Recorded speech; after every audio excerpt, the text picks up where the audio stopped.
My name is Kate, and I'm 32. The invitation came through my brother's girlfriend, not him directly.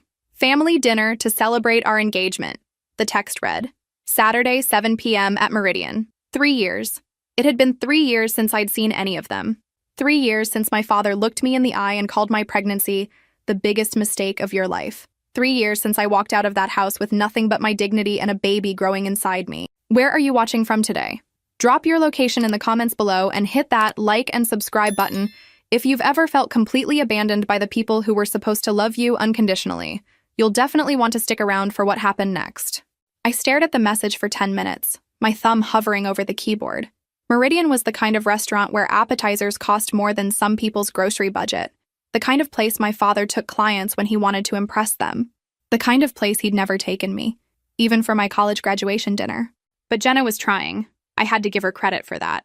She'd been texting me sporadically over the past year, little updates about my brother Marcus, how he'd finally gotten the promotion at the law firm, how he'd bought a condo in downtown Seattle, how he'd mentioned missing me exactly once and only when he'd had too much wine. My phone buzzed with another message. I know it's been complicated, but families should be together for big moments.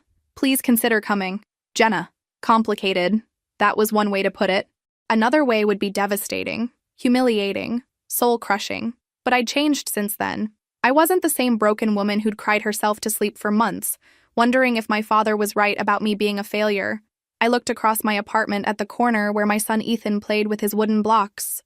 2.5 years old, with my stubborn chin and eyes that seemed to see everything. He was the reason I'd survived those first dark months. He was also the reason I'd built something my family couldn't even imagine. The morning light streamed through my floor-to-ceiling windows, illuminating the hardwood floors that had cost more per square foot than most people made in a month. Everything in my life now was carefully curated, deliberately beautiful, the opposite of the chaos I'd escaped.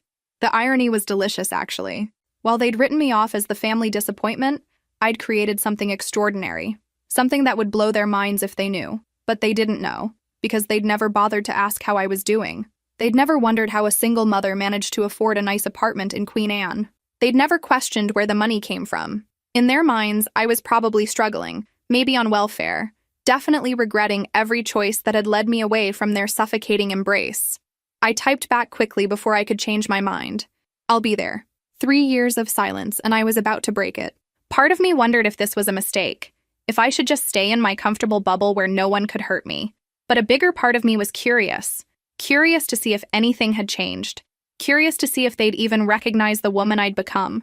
The woman I'd become. That was the thing they didn't understand yet. I wasn't their little Kate anymore, the one who apologized for taking up space. I wasn't the frightened girl who'd stood in their living room 3 years ago, belly round with pregnancy, listening to my father's cruel assessment of my character. I'd evolved into something they weren't prepared for, something that would shake their carefully constructed worldview to its foundation. My laptop sat open on the kitchen counter, showing the dashboard for my business. Revenue numbers that would make my father's consulting firm look like a lemonade stand. International orders flowing in while I debated whether to have dinner with people who'd written me off completely. The disconnect was almost amusing. They thought they were doing me a favor by including me in their lives. They had no idea I was about to do them the favor of my presence. I made arrangements for Ethan to stay with my neighbor Mrs. Chen that Saturday evening. She was the grandmother I wished he had, the kind of woman who baked cookies and told stories and never made you feel like you were asking too much. "Special dinner?" she asked, bouncing Ethan on her hip as she watched him babble excitedly about his toy dinosaurs. "Something like that," I replied, kissing my son's forehead and breathing in his familiar scent of baby shampoo and innocence. "I might be a little late picking him up. Take all the time you need, dear." Mrs. Chen's eyes twinkled with mischief. Sometimes family dinners require extra patience. She had no idea how prophetic those words would prove to be. I spent the rest of the week planning my approach, choosing my outfit, preparing myself mentally for whatever passive-aggressive nonsense awaited me. They expected the broken woman who'd fled their judgment. They were going to meet someone entirely different, someone who'd learned that the best revenge wasn't anger or vindictiveness.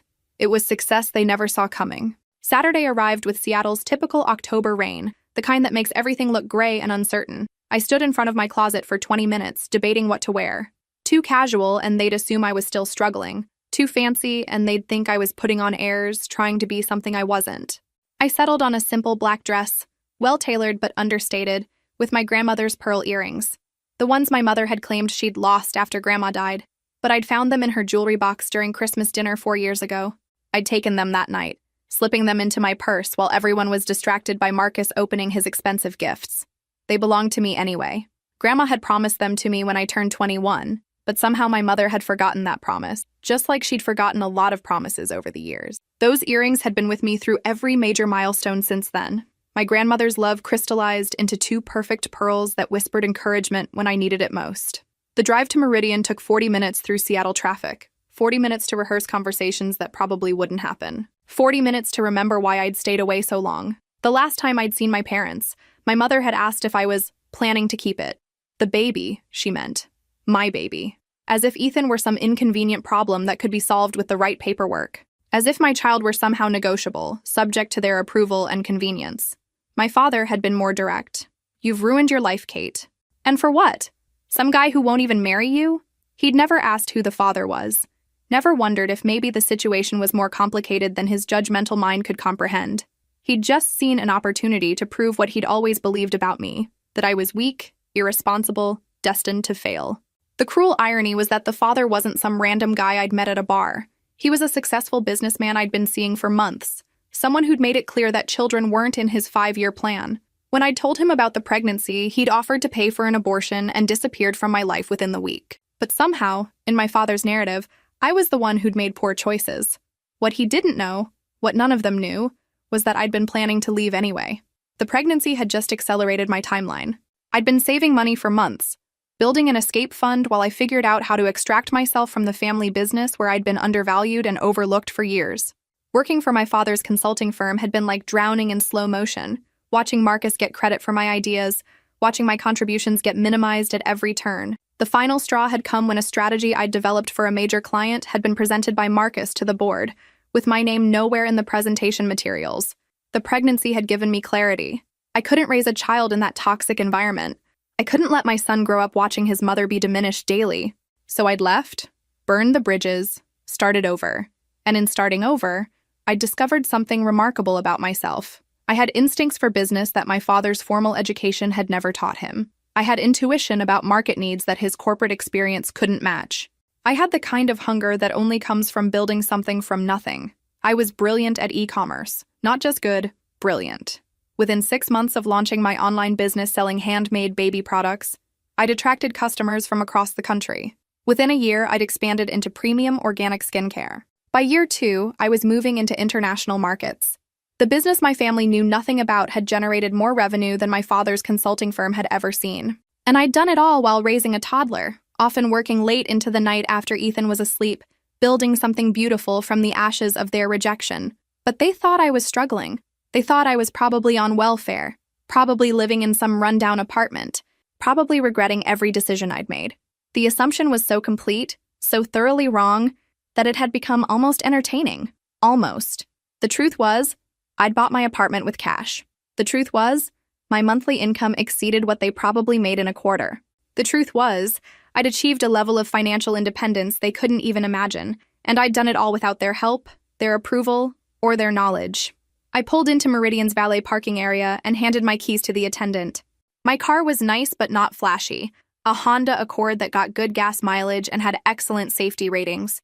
Everything about my public life was carefully calculated to appear modest, unremarkable. The BMW I'd bought 6 months ago stayed parked in my building's private garage. Tonight might be the night to change that. Tonight might be the night to show them exactly who I'd become in their absence.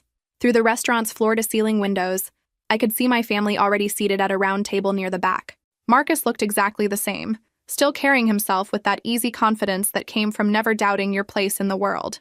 Jenna sat beside him, pretty and nervous, fidgeting with her engagement ring like she wasn't quite sure she belonged in this upscale setting. My parents flanked them like bookends. My mother elegant in navy blue, my father commanding attention even while sitting still. The tableau was familiar, the same family dynamic I'd escaped from 3 years ago. 3 years.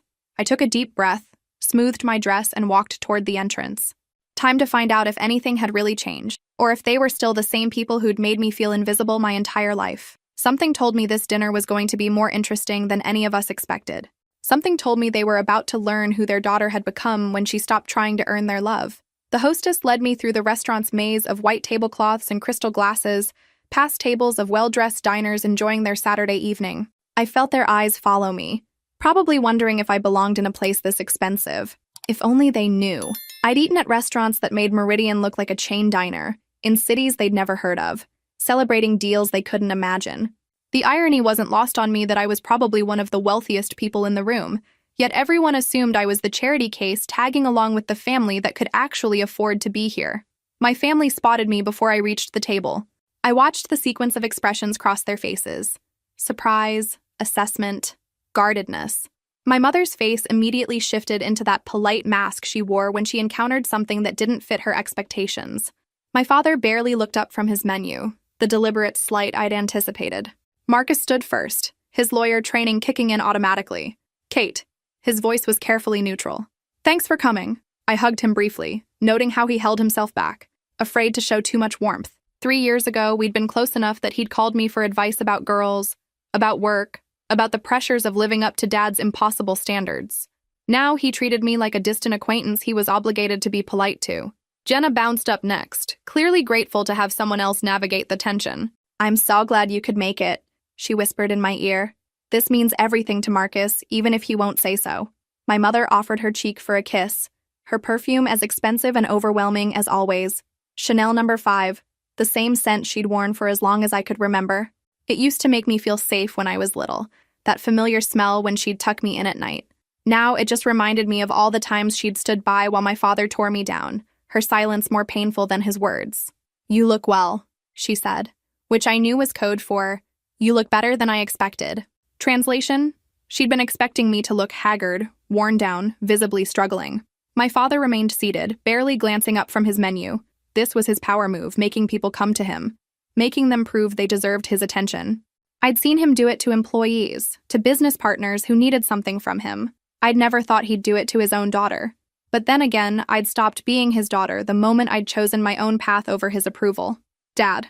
I took the empty chair across from him, the one farthest from the breadbasket. Even the seating arrangement was a message. The good child Marcus sat at his right hand. The disappointment me sat where she could be easily ignored. Catherine. He always used my full name when he wanted to establish distance. No one else in my life called me Catherine anymore. To my clients, I was Kate. To my friends, I was Kate. To Mrs. Chen and Ethan, I was just Mama. Only my father insisted on the formal version, as if my chosen name were too casual, too presumptuous for someone of my status in his mind. The silence stretched between us like a canyon. 3 years of unspoken words, unexpressed anger, unresolved hurt. I could feel the weight of other diners' curiosity, the way conversations at nearby tables had gotten quieter as they sensed the drama unfolding at ours. Jenna tried to fill the gap with bright chatter about the wedding plans, but even she could feel the pressure of our family's dysfunction pressing down on the table like a physical weight. I ordered a glass of the house wine, watching my father's eyebrow twitch when the server automatically assumed I'd be included in the bill. That little gesture, the server's natural assumption that I belonged here, seemed to irritate him more than my actual presence. In his mind, I was still the screw-up who'd gotten pregnant and disappeared. In his mind, I couldn't possibly afford a glass of wine at Meridian.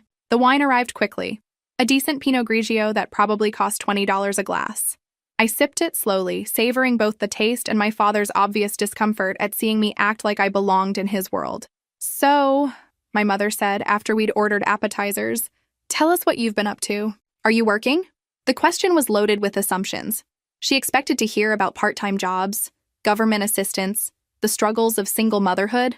She expected confirmation that leaving the family had been the disaster my father predicted. Her tone suggested she was bracing herself for bad news, for proof that I'd failed spectacularly and would need rescuing.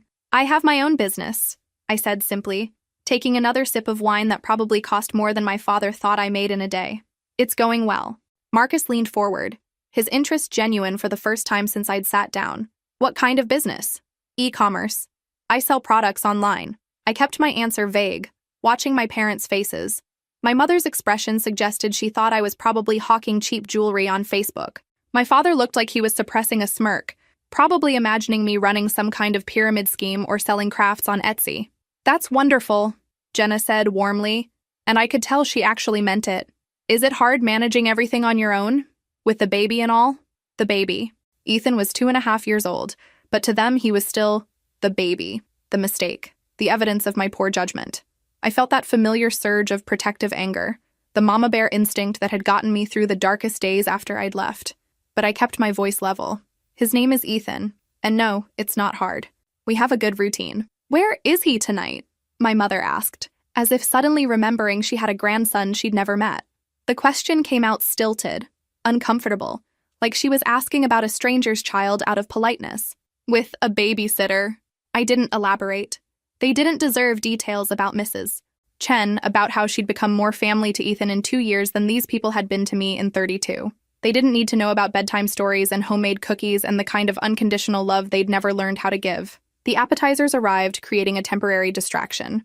Oysters for my parents, crab cakes for Marcus and Jenna. Nothing for me. I hadn't ordered anything, partly because I wasn't hungry, and partly because I wanted to see how the evening would unfold before committing to staying through multiple courses.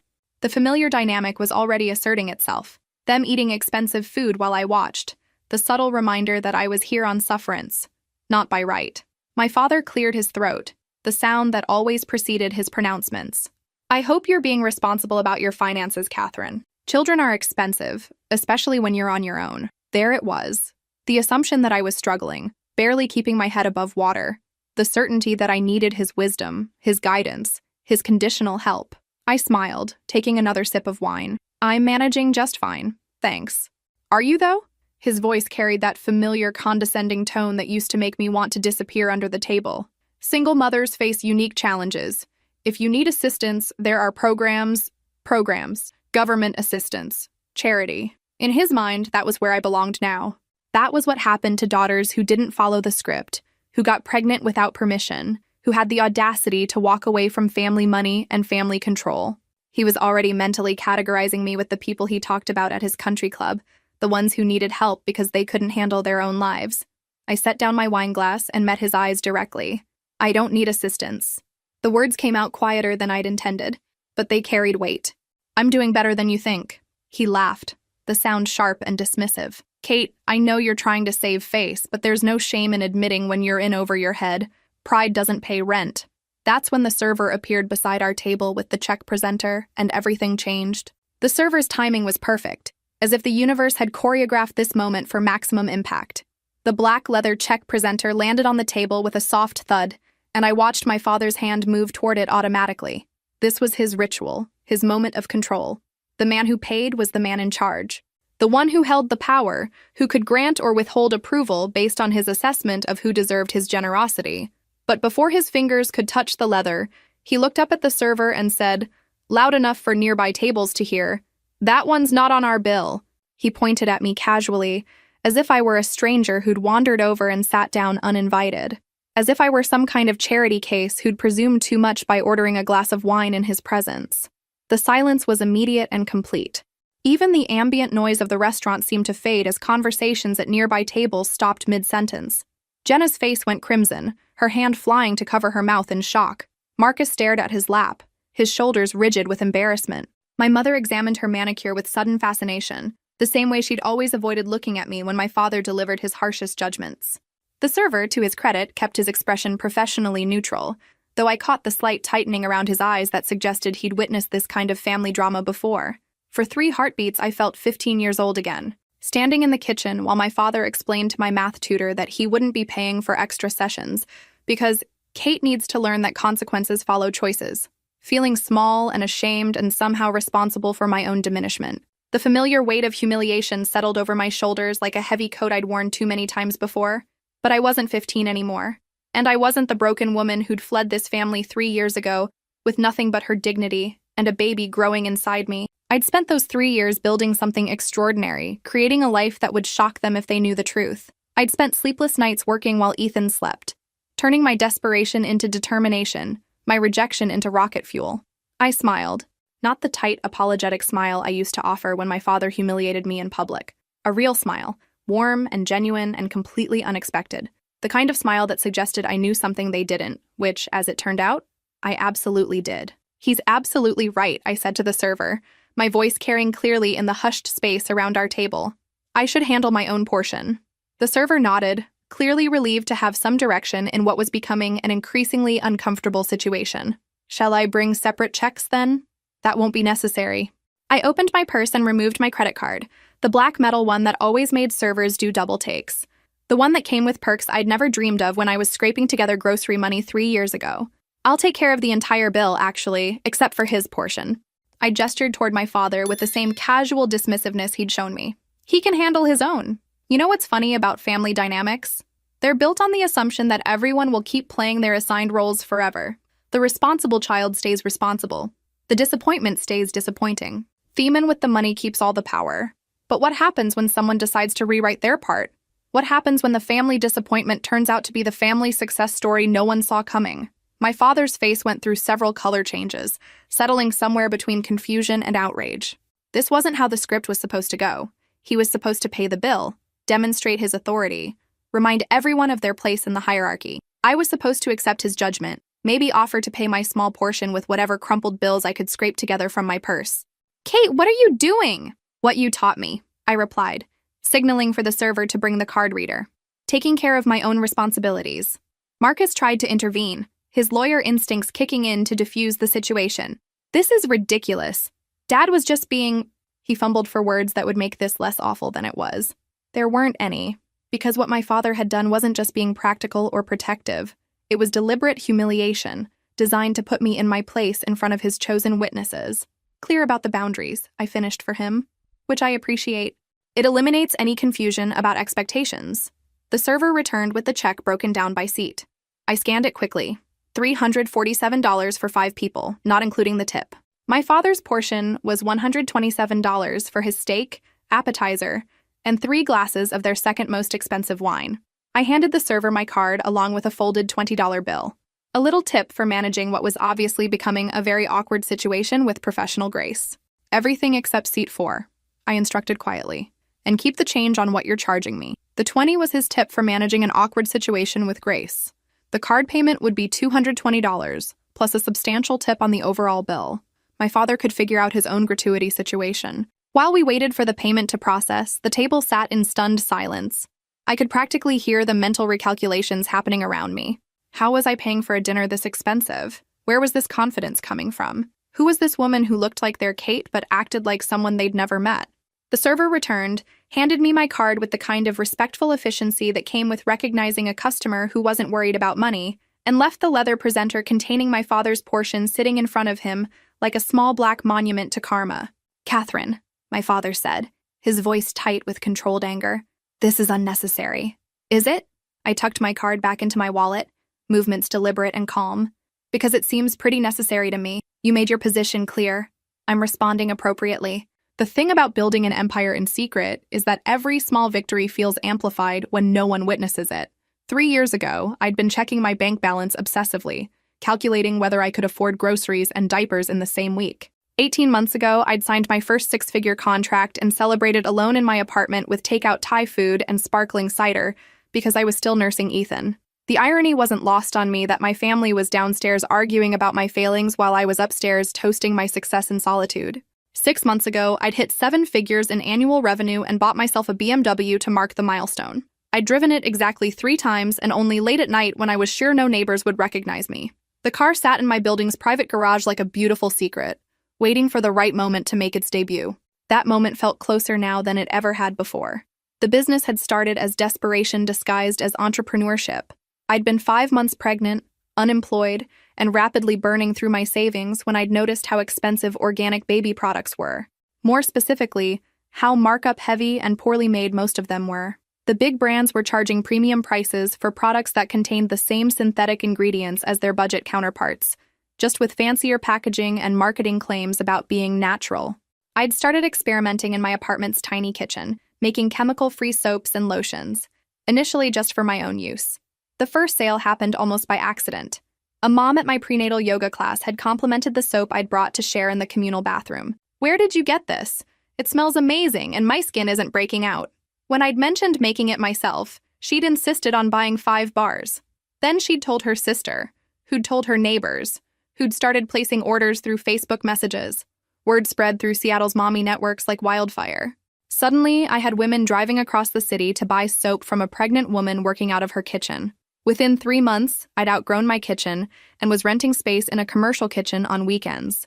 Within 6 months, I'd rented a small commercial space and hired my first employee, a young woman named Sarah, who'd recently graduated from the University of Washington with a chemistry degree and couldn't find work in her field.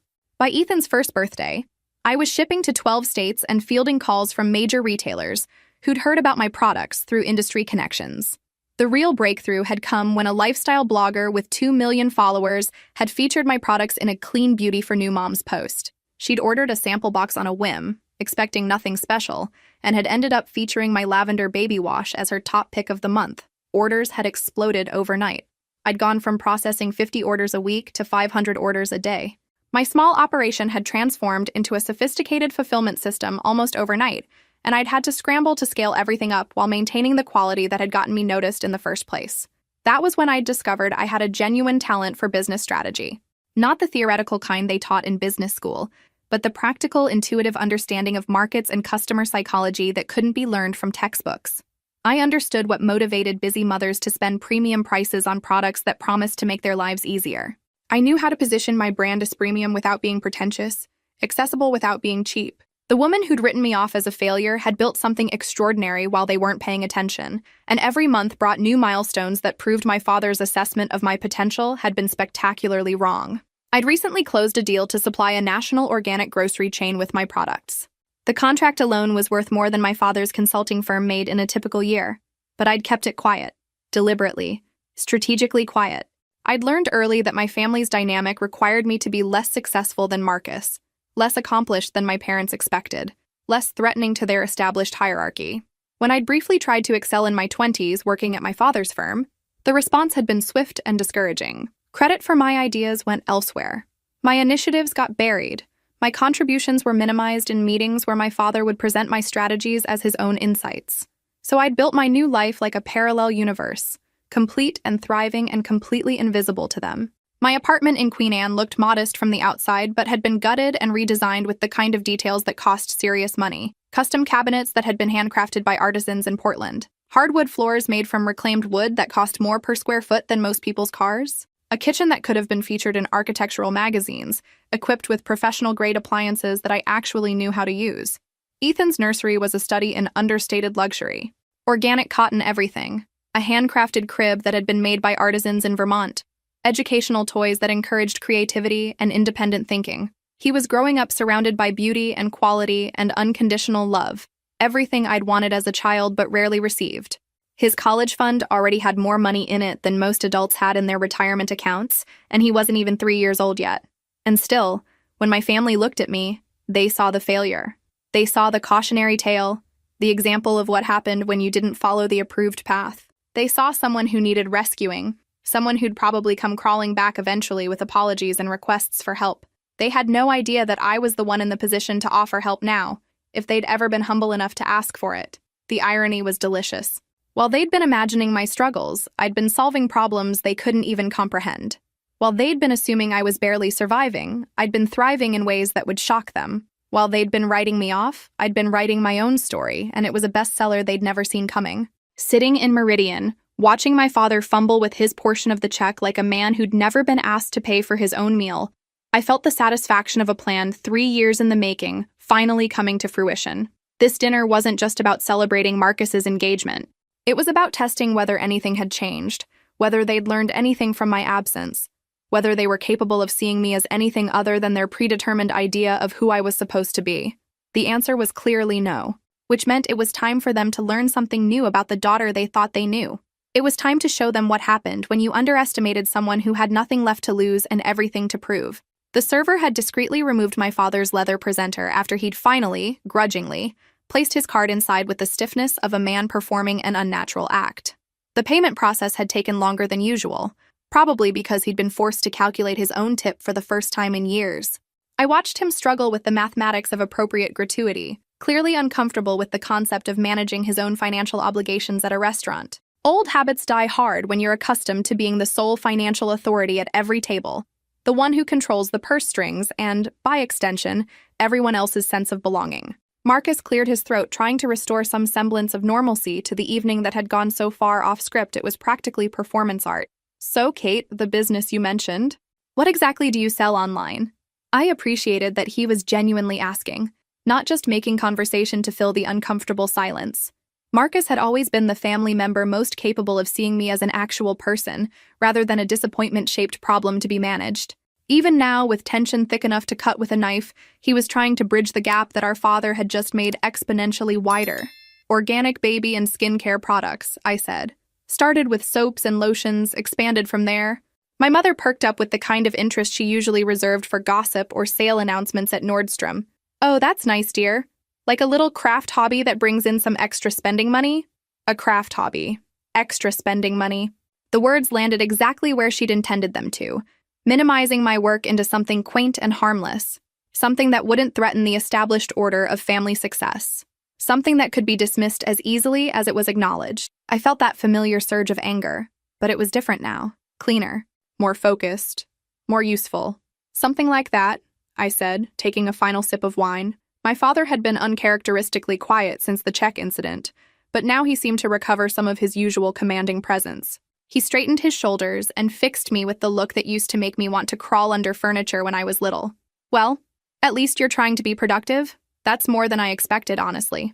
More than he expected. From the woman who'd graduated summa cum laude from the University of Washington. From the person who'd built a profitable division at his company before he'd systematically undermined her contributions.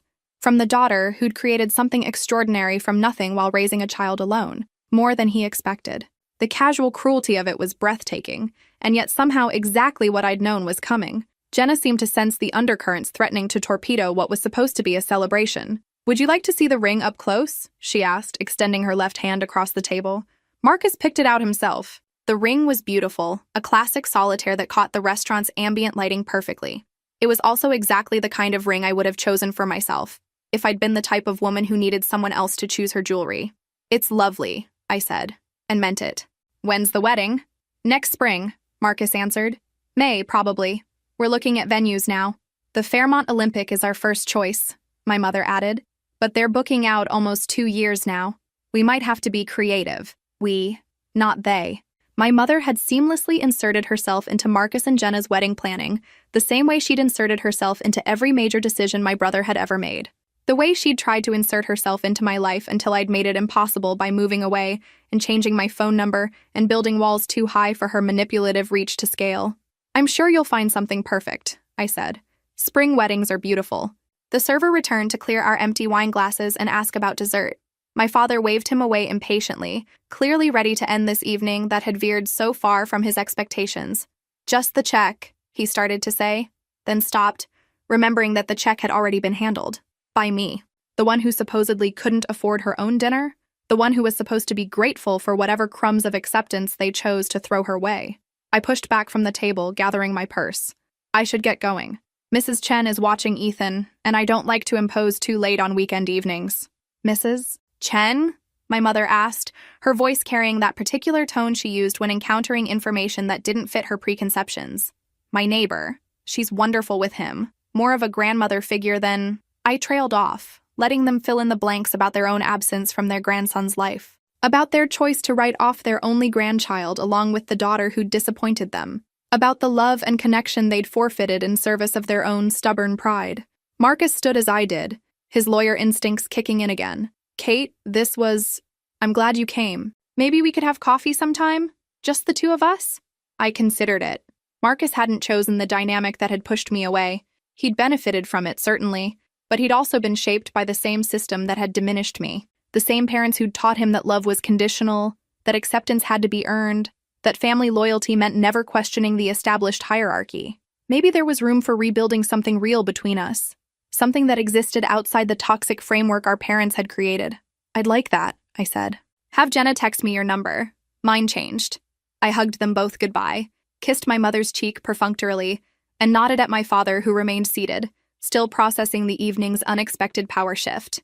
Still trying to reconcile the daughter he'd written off with the woman who'd just paid for dinner without breaking a sweat. Still wondering how the script had gotten rewritten without his permission. Catherine, he called as I reached the edge of the dining area. I turned back, curious despite myself. Curious to see if he was capable of growth, of acknowledgement, of anything approaching genuine human connection. Your car. Are you getting home safely? For just a moment, I saw something that might have been paternal concern, Or maybe he was just worried about the liability of letting me leave if I'd been drinking.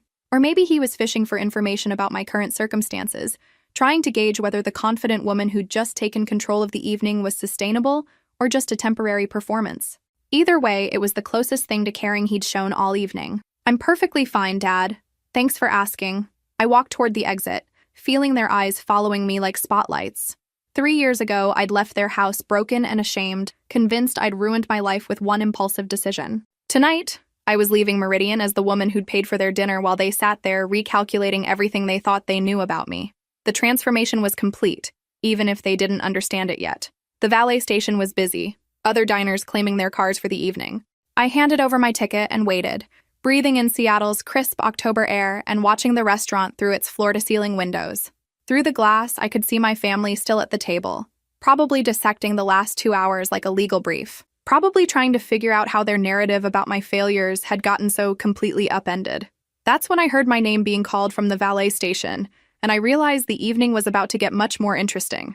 "Kate Thompson?" The valet attendant's voice cut through the evening air, and I turned to see him approaching with keys in hand. But these weren't the keys to my Honda Accord. These were the distinctive key fob of my BMW.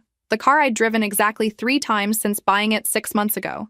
The car that had been sitting in my building's garage like a beautiful secret, waiting for the right moment to make its debut. I'd made a decision sometime between dessert and my father's humiliation. I'd called my building's concierge service during those few minutes when everyone was distracted by the check drama, arranging for them to deliver my real car to Meridian's valet stand. Sometimes the universe hands you perfect timing, and you'd be foolish not to take advantage of it. "Thank you," I said, accepting the keys with the calm of someone who owned exactly this kind of car. Because I did. The 2023 BMW X5 in midnight blue was mine, purchased with cash from a single month's revenue. I'd bought it the day I'd hit my first million in annual sales, a quiet celebration that no one had witnessed but me. The valet brought the car around, and I heard the sharp intake of breath from behind me. My family had apparently followed me outside, probably to continue whatever post-mortem analysis they'd started at the table. They stood in a cluster near the restaurant's entrance, and I could feel their shock radiating across the parking area like heat from a furnace. "Is that yours?" Marcus asked, his voice carrying a note I'd never heard before. Not condescension, not pity, but genuine surprise mixed with something that might have been respect. The BMW gleamed under the parking lot lights, every surface reflecting the kind of care that came with professional detailing, the kind of attention to detail that suggested its owner had both money and standards. I opened the driver's door and turned back to my family, all of them standing there like statues trying to process information that didn't fit their carefully constructed narrative. "It is." I slid into the driver's seat, adjusting the mirrors I'd already adjusted perfectly months ago. "Thanks for dinner. It was enlightening." My father stepped forward, his face a map of confusion, and something that might have been dawning realization. "Catherine, what exactly is this business of yours?" For 3 years, he'd assumed I was struggling. For 3 years, he'd imagined me scraping by, probably taking government assistance, definitely regretting every choice that had led me away from his conditional approval. The BMW sitting in front of him was forcing a fundamental recalculation of everything he thought he knew about my circumstances. "E-commerce," I said simply, the same answer I'd given inside the restaurant. "Organic baby products. It's going well." "Going well?" My mother's voice was pitched higher than usual, the tone she used when reality didn't match her expectations. "Kate, this car costs more than most people make in a year." I started the engine, the BMW's sophisticated purr filling the space between us. "Some people make more than others realize, Mom." Through the windshield, I could see Jenna whispering urgently to Marcus, probably trying to figure out if this was real or some elaborate performance. My father stood frozen, clearly struggling to reconcile the daughter he'd written off with the woman who'd just paid for dinner without hesitation and was now driving away in a car that cost more than his annual salary. "Catherine," his voice carried a note of command that used to make me stop whatever I was doing and pay attention. Tonight, it just sounded desperate. "We need to talk." "Do we?" I put the car in drive, feeling the satisfying weight of German engineering responding to my touch. "Because it seems like you've said everything you wanted to say already." The hurt on his face was visible even in the parking lot lighting, but it was the kind of hurt that came from having your worldview challenged, not from genuine remorse. He'd built his entire relationship with me on the foundation of my supposed failure, my need for his guidance and approval. The BMW was threatening to collapse that foundation entirely. "Call me," Marcus said quietly. "Please." I nodded at him, the only one who'd shown any genuine warmth tonight. I will. As I pulled away from Meridian, I could see them in my rearview mirror, still standing in the parking lot like people who'd witnessed something impossible. My phone started buzzing almost immediately, probably my mother trying to call, but I let it go to voicemail. They'd had 3 years to wonder how I was doing. They could wait a little longer for the full explanation. What do you think will happen next? Drop your predictions in the comments below and let me know if you've ever had a moment where you got to prove the doubters wrong. The drive home took 20 minutes, but it felt like a victory lap. Every mile between Meridian and my apartment in Queen Anne was a mile further from the people who'd never believed in me, and closer to the life I'd built without their help or approval. The BMW handled Seattle's hills like it was designed for them, which it probably was. Mrs. Chen was still awake when I arrived to pick up Ethan, despite the late hour. She took one look at me and smiled the knowing smile of someone who'd raised children and grandchildren and had developed excellent instincts about when things had gone well or poorly. Good dinner? She asked, handing me Ethan's overnight bag. Interesting dinner, I replied, checking on my sleeping son in her guest bedroom. He looked peaceful, completely unaware that his mother had just dismantled 3 years of family assumptions in a single evening. Thank you for watching him. Always a pleasure. He's a good boy. Mrs. Chen walked me to her door, then paused. Katie, I saw the nice car downstairs, very pretty. Of course she had. Mrs. Chen noticed everything that happened in our building. She probably knew about my business success before I'd fully realized it myself, just from observing the delivery trucks and the quality of Ethan's clothes, and the fact that I never seemed stressed about money despite being a single mother. Thank you, I said. I thought it was time to stop hiding. She patted my arm with maternal affection. Hiding is for people who have done wrong. Success should be celebrated. Back in my apartment, I settled Ethan into his crib and checked my phone. 7 missed calls from my mother, 3 from my father, and a series of increasingly frantic text messages that started with confusion and progressed to demands for explanation. The transformation from dismissive to desperate had taken less than an hour. I poured myself a glass of wine and opened my laptop, pulling up my business dashboard out of habit. The numbers were as beautiful as always. Orders flowing in from 12 countries, revenue streams that would make my father's consulting firm look like a lemonade stand, growth projections that suggested I'd need to expand my warehouse space again before spring. The baby products line had been just the beginning. Within 18 months, I'd expanded into premium organic skincare, targeting affluent mothers who wanted the same quality for themselves that they demanded for their children. The profit margins were exceptional, and word-of-mouth marketing had proven more effective than any advertising campaign I could have designed. 6 months ago, I'd launched a third product line, sustainable luxury goods for environmentally conscious consumers. Organic cotton bedding, bamboo kitchenware, everything sourced ethically and marketed to people who had money and consciences in equal measure. The orders were pouring in faster than I could fulfill them. My phone rang again. This time it was Marcus, calling from his own number instead of letting our parents monopolize the conversation. Kate. His voice was careful, like he was talking to someone who might bolt if he said the wrong thing. Can we talk? We're talking now. I mean, really talk. Not with Mom and Dad monitoring every word. Just you and me. I considered it. Marcus had always been caught in the middle of our family's dysfunction, benefiting from the preferential treatment while watching me get systematically diminished. Maybe it was time to find out if he was capable of seeing the situation clearly, now that the power dynamic had shifted so dramatically. Coffee tomorrow? I suggested. There's a place in Capitol Hill called Analog, 2 o'clock. I'll be there. He paused, then added, Kate, tonight, I had no idea about any of it. I know, and I did know. Marcus had been as much a product of our parents' favoritism as I'd been a victim of it. He'd never asked to be the golden child any more than I'd asked to be the disappointment. We'll talk tomorrow. After I hung up, I sat in my living room looking out at the city lights, trying to process what had just happened. For 3 years, I'd been building this life in secret, creating success they couldn't diminish because they didn't know about it. Tonight, I'd finally shown them who I'd become, and their reaction had been everything I'd hoped for, and more. The hurt on my father's face when he'd seen the BMW wasn't the kind of hurt that came from losing a child. It was the hurt of a man discovering that his fundamental assumptions about the world were wrong. He'd built his entire sense of superiority on the foundation of my supposed failure, and I'd just demolished that foundation with a single car. My mother's frantic phone calls weren't motivated by maternal concern. They were the desperate attempts of someone trying to regain control of a narrative that had gotten away from her.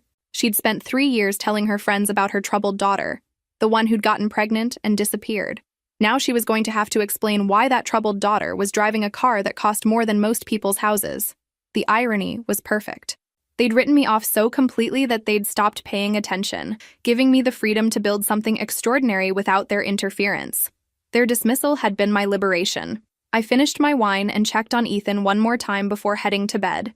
Tomorrow would bring new challenges, new conversations, new opportunities to define the relationship I wanted to have with my family going forward. But tonight, I was going to sleep peacefully for the first time in 3 years, knowing that I'd finally shown them exactly who their daughter had become. Sunday morning brought autumn sunshine and the kind of crisp Seattle air that made the city look like a postcard. I spent the morning with Ethan at the farmer's market in Queen Anne, buying organic vegetables and artisanal bread, while he charmed vendors with his enthusiasm for everything edible.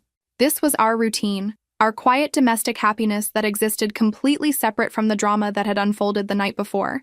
But even paradise has interruptions. My phone buzzed constantly with calls and texts from family members who'd apparently spent the night discussing what they'd witnessed at Meridian. I ignored most of them, but read the texts with the detached amusement of someone watching a soap opera about other people's lives. Mom, Catherine, we need to discuss what happened last night. This is very concerning. Dad, call me immediately. We need to understand your financial situation. Marcus, still on for coffee? I've been thinking about last night all morning. The assumption that my success was somehow concerning rather than celebratory told me everything I needed to know about their mindset. In their world, my job was to struggle gracefully, to serve as a cautionary tale about what happened when you deviated from the approved path. My actual success threatened the entire narrative they'd constructed about family hierarchy and proper behavior. Analog Coffee was busy when I arrived that afternoon, filled with the kind of people who appreciated good espresso and artisanal pastries. I found a corner table with a view of the street, ordered my usual cortado, and waited for Marcus to arrive. He was exactly on time, which was very much his lawyer personality asserting itself even in casual setting. Kate, he hugged me properly this time, without the careful distance he'd maintained at dinner. You look good. Relaxed. I feel good, I said honestly. Better than I have in years. He ordered his coffee and settled into the chair across from me, studying my face like he was seeing me for the first time. Last night was intense. I've been trying to figure out what I missed. How long you've been doing this well without any of us knowing. 3 years, I said simply. Since I left. 3 years. He shook his head slowly. Kate, the business you've built, it's not just successful, it's extraordinary. I looked up organic skincare companies after I got home last night. The kind of revenue you'd need to afford that car, to pay for dinner like it was nothing. You researched me? I was amused rather than offended. Classic Marcus, approaching everything like a legal brief that needed to be thoroughly analyzed. I researched the industry, he corrected. And if you're generating the kind of numbers I think you are, you're not just successful, you're wealthy. Actually wealthy. The word hung between us like a bridge neither of us was sure we should cross. Wealthy. It was true, but I'd never said it out loud, never claimed the identity that came with financial independence. In my mind, I was still the struggling single mother who'd fled our parents' disapproval, with nothing but determination and a baby on the way. How wealthy are we talking? Marcus asked quietly. I considered how much to reveal. Marcus had always been trustworthy, but he was also deeply embedded in our family system. Anything I told him would eventually make its way back to our parents, probably within hours of this conversation ending. Wealthy enough that I don't worry about money anymore, I said finally. Wealthy enough that Ethan's college fund is fully funded before his 3rd birthday. Wealthy enough that the BMW was a cash purchase. Marcus's eyes widened. Jesus, Kate, a cash purchase? That car retails for $70,000. 85 with the options I wanted, I corrected, enjoying the way his face changed as he processed the implications. Marcus, I'm not trying to be mysterious. I'm just not used to talking about this with family. For 3 years, you all assumed I was failing. It was easier to let you think that than to deal with the complications that would come with success. What kind of complications? I gestured toward his phone, which had been buzzing constantly since he'd sat down. The kind you're experiencing right now. Mom and Dad trying to figure out how to process information that doesn't fit their worldview. The assumption that my success is somehow their business, that they have a right to explanations and involvement and control. Marcus turned his phone face down on the table. They're worried. They're not worried, Marcus. They're confused. For 3 years, they've been telling people about their troubled daughter who got pregnant and made poor choices. Now they have to reconcile that narrative with the reality that their troubled daughter is more successful than they are. The truth of it settled between us like a challenge, because it was true, and we both knew it. My business generated more revenue in a quarter than our father's consulting firm made in a year. I owned my apartment outright while they still had mortgage payments. I was building generational wealth while they were still trying to keep up with the lifestyle demands of their social circle. They want to help, Marcus said, but his voice lacked conviction. They want to control, I corrected. There's a difference. Help would have been supporting me when I was pregnant and scared. Help would have been believing in me when I said I could handle things on my own. What they want now isn't help. It's access to something they didn't invest in but think they deserve to benefit from. Marcus sat quietly for a long moment, stirring his coffee and processing what I'd said. Finally, he looked up with the expression he got when he'd reached a conclusion in a difficult case. "You're right," he said. "And I think I've been part of the problem without realizing it." The admission surprised me. Marcus had always been good at seeing multiple sides of an argument, but I'd never expected him to examine his own role in our family's dysfunction with such clarity. "How do you mean?" I asked. "I benefited from their favoritism without questioning it. When Dad gave me credit for your ideas at the firm, I should have said something. When they funded my education but made you take loans, I should have protested. I let them treat you unfairly because it was easier than rocking the boat." The honesty was unexpected and more healing than I'd anticipated. For years, I'd wondered if Marcus even noticed the disparity in how we were treated. Apparently, he had noticed. He'd just chosen comfort over justice, which was perhaps more human than admirable, but at least it was honest. "I appreciate you saying that," I said. "But you were their child, too. You were doing what kids do, accepting the love and opportunities that were offered. The problem wasn't with you taking what they gave. The problem was with them giving unequally in the first place." "Still," Marcus said, "I could have done better. I should have stayed in touch when you left. I should have asked how you were doing, whether you needed anything. You didn't think I needed anything because they convinced you I'd chosen my circumstances. They made my struggles sound like consequences rather than challenges." I finished my coffee and signaled the server for another. "Marcus, can I ask you something?" "Of course." "Do you think they actually love me?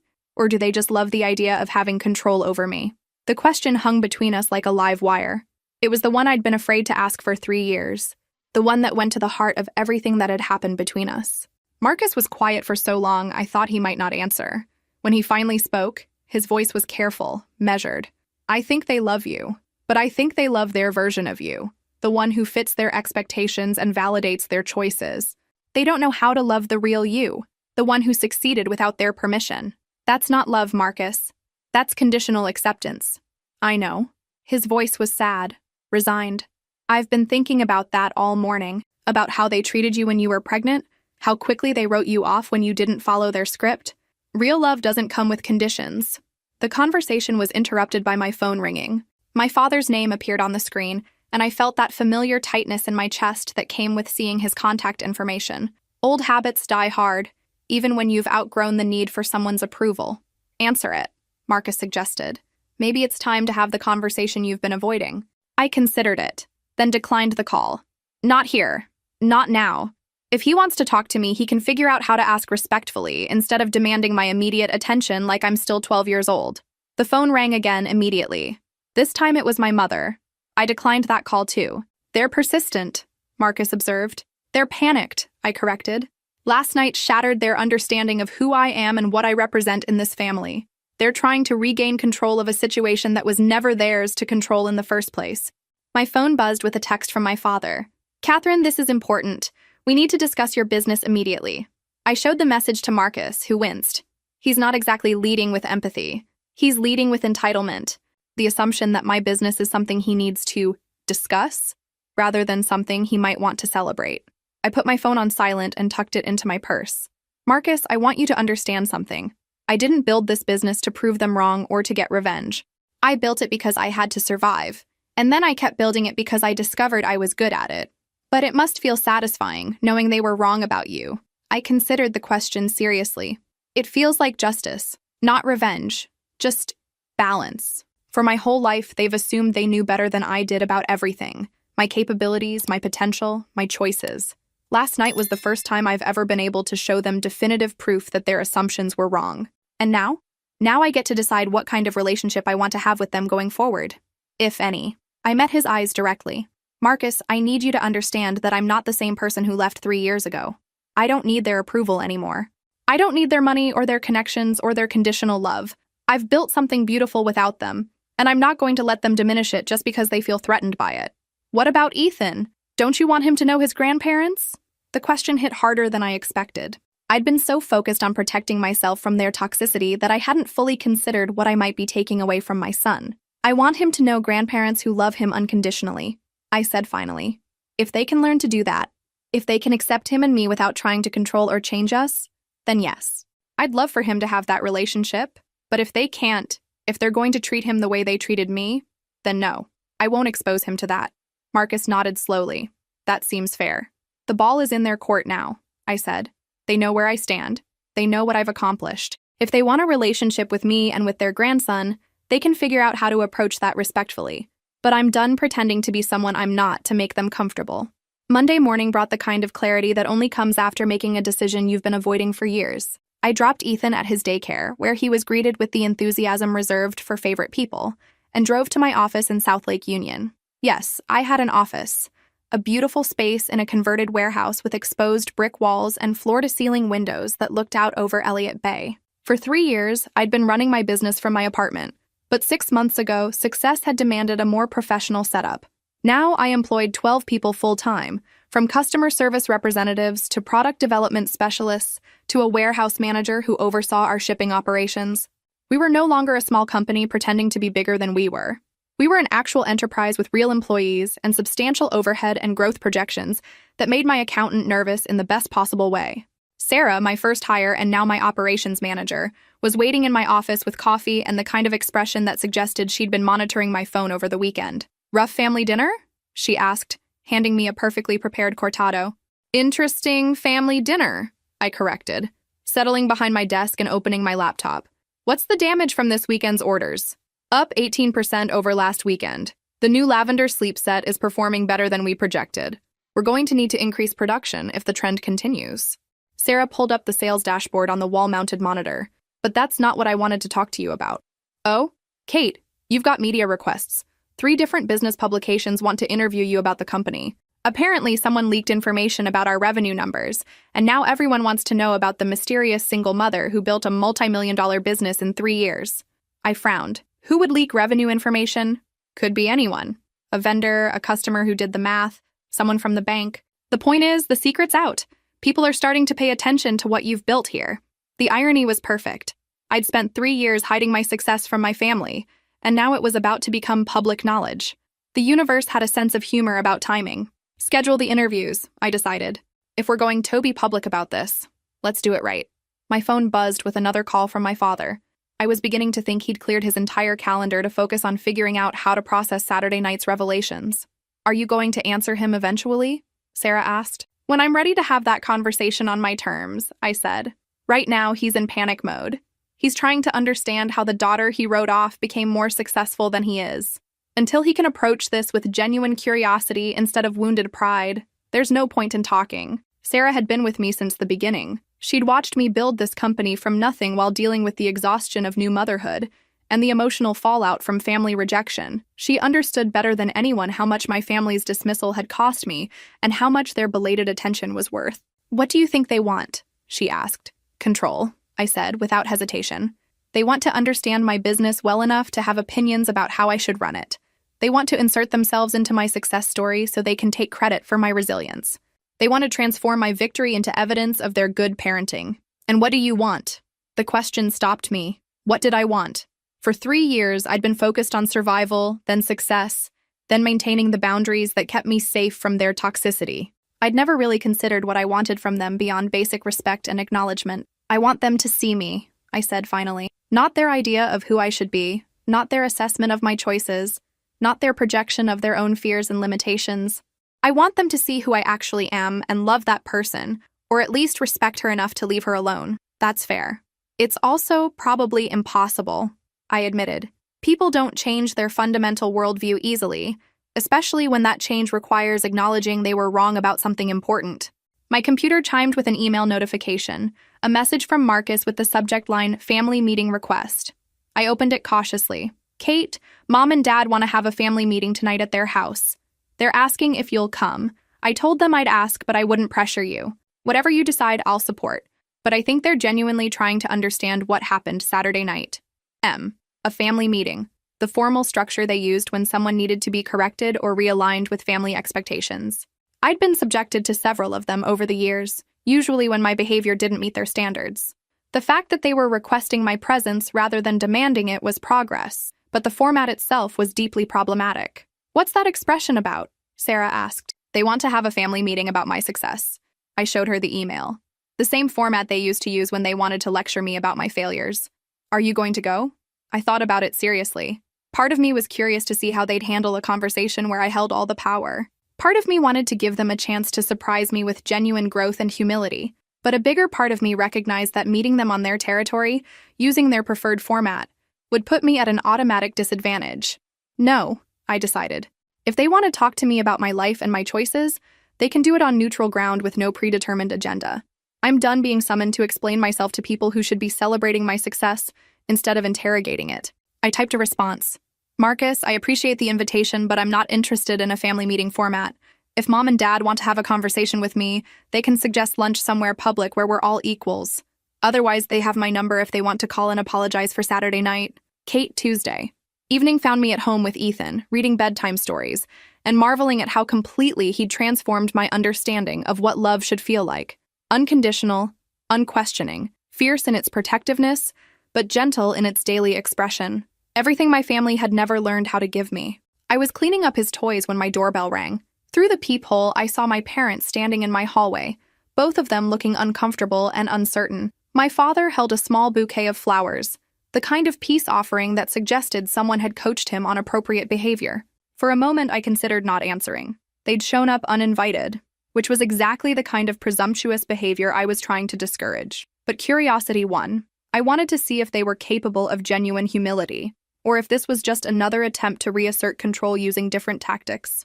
Mom, Dad. I opened the door but didn't invite them in. This is unexpected. Catherine. My father's voice was different than I'd ever heard it. Subdued, almost humble. We were hoping we could talk. May we come in? I considered the request. Letting them into my home would give them access to information about my lifestyle that they didn't deserve, but refusing would make me look petty and defensive. After a moment, I stepped aside. They followed me into my living room, and I watched their eyes take in the details. The custom furniture, the original artwork, the high-end electronics, the toys that clearly came from expensive boutiques rather than discount stores. Everything about my space screamed quality and financial stability, the opposite of what they'd been imagining for 3 years. Beautiful apartment, my mother said, running her fingers along the back of my Italian leather sofa. Very sophisticated. Thank you. I didn't offer them seats or refreshments. This wasn't a social visit. My father cleared his throat, the nervous gesture I remembered from my childhood. Catherine, we owe you an apology. Several apologies, actually. The admission surprised me. I'd expected defensiveness, justification, maybe some grudging acknowledgement that they'd misjudged my circumstances. I hadn't expected a direct apology. For what specifically? I asked. For Saturday night, my mother said quickly. Your father shouldn't have said what I said about the check. It was unnecessary and hurtful. And before that, I pressed. For the 3 years of silence? For writing me off when I got pregnant? For assuming I'd fail without ever checking to see how I was actually doing? The questions hung in the air like challenges. This was the conversation we'd never had, the one where they'd have to acknowledge the full scope of their treatment rather than just the most recent incident. We were hurt, my father said finally. When you left, when you stopped taking our calls, we felt rejected. We assumed you wanted nothing to do with us. I stopped taking your calls because every conversation was a lecture about my poor choices. I left because staying meant listening to daily reminders that I was a disappointment. I kept my voice level, factual. Dad, the last thing you said to me before I left was that I'd ruined my life. Did you really think I was going to call to chat after that? He winced, remembering.